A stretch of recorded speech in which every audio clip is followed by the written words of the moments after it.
Bapak Ibu, karena saya sendirian berada di kebun ini, maka saya copot masker ya.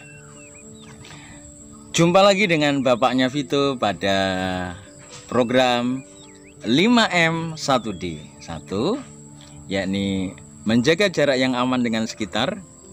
2, mencuci tangan sebelum dan sesudah beraktivitas. Yang 3, memakai masker bila mana bepergian terutama, dan bila mana tengah mengalami sedikit gangguan kesehatan, begitu memakai masker di kerumunan dan seterusnya. Yang 4 adalah menjauhi kerumunan.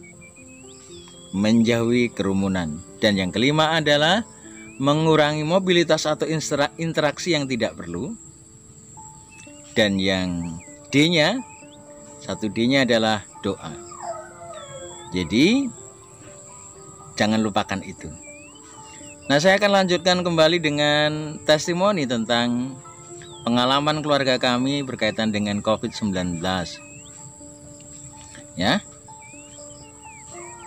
Ibu saya terkena di bulan Juli, adik saya di bulan Agustus dan September.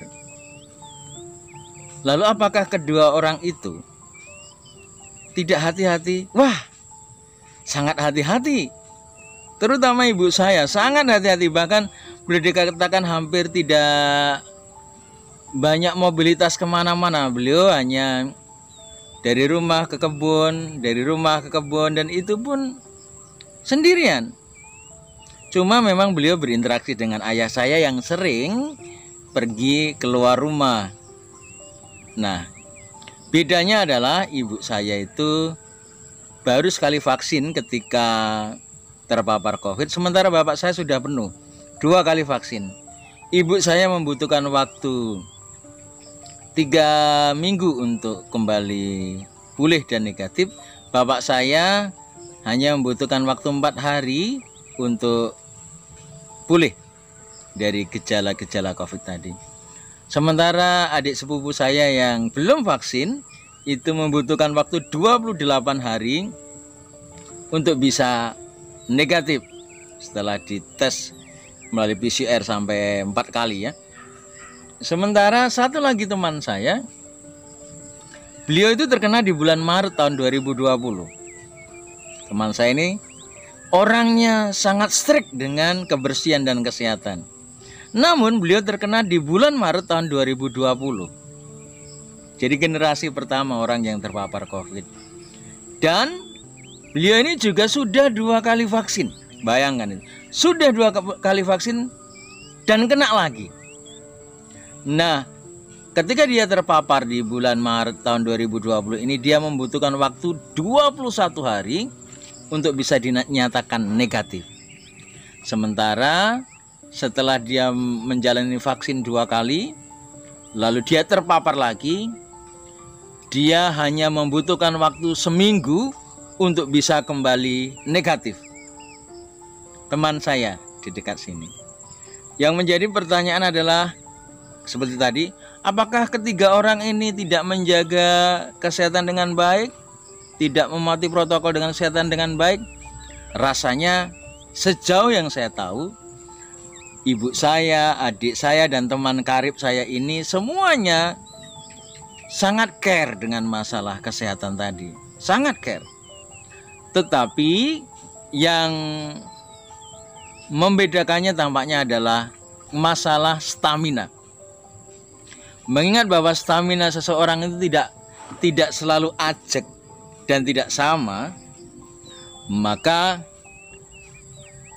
kemungkinan pada saat stamina ibu saya lemah, begitu juga adik sepupu saya dan juga teman saya, maka mereka terpapar walaupun mereka juga mematuhi protokol kesehatan dengan ketat. Jadi virus itu bisa datang dari mana saja. Lengah sedikit saja itu menjadi pintu masuk untuk paparan virus. Maka walaupun situasi pandemi di Indonesia dan juga di tempat saya ini sudah boleh dikatakan melandai, itu mudah-mudahan tidak membuat orang menjadi telengas, menjadi sembrono, menjadi abai dengan protokol kesehatan. Karena paparan itu masih bisa terjadi kapan saja dan kepada siapa saja. Nah, satu hal yang mau saya sampaikan sore hari ini adalah bagaimana kemudian menjaga stamina ini tetap kuat dan dalam kondisi sehat. Tentu saja dengan berbagai macam cara bisa dilakukan, yakni dengan pola hidup yang sehat, istirahat yang cukup, makanan yang bergizi, dan juga olahraga. Pola hidup yang sehat, makanan yang bergizi, istirahat yang cukup, dan olahraga. Itu menjadi salah satu penopang untuk terpeliharanya ketahanan tubuh atau stamina tubuh. Gitu ya. Maka marilah kita bersama-sama untuk memelihara stamina tubuh itu agar memiliki daya tahan dari paparan virus corona. Karena rupanya virus corona itu lebih mudah ditemukan pada saudara-saudari yang staminanya itu tidak cukup bagus. Begitu ya. Contohnya itu tadi ibu saya, adik saya, karena dia mobilitasnya sangat intens gitu ya, mobilitasnya tinggi. Pada saat staminanya turun, pada saat itulah kemungkinan dia dapat.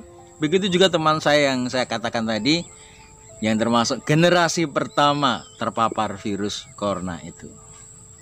Maka Bapak Ibu, tidak bosan-bosannya saya akan selalu mengingatkan, marilah kita bersama-sama sedapat mungkin, sebisa mungkin mematuhi protokol kesehatan. Menjaga jarak yang aman dengan sekitar, mencuci tangan sebelum dan sesudah beraktivitas, memakai masker, menjauhi kerumunan, mengurangi mobilitas atau interaksi yang tidak perlu, dan doa. Ketika semua hal sudah dilakukan, kita pasrahkan kepada penyelenggaraan ilahi. Kita percaya bahwa kita bisa sembuh walaupun terpapar, dan semoga kita tidak terpapar. Mari kita melindungi diri dengan menjaga stamina tubuh dengan istirahat yang cukup, makanan bergizi, dan juga olahraga. Salam sehat.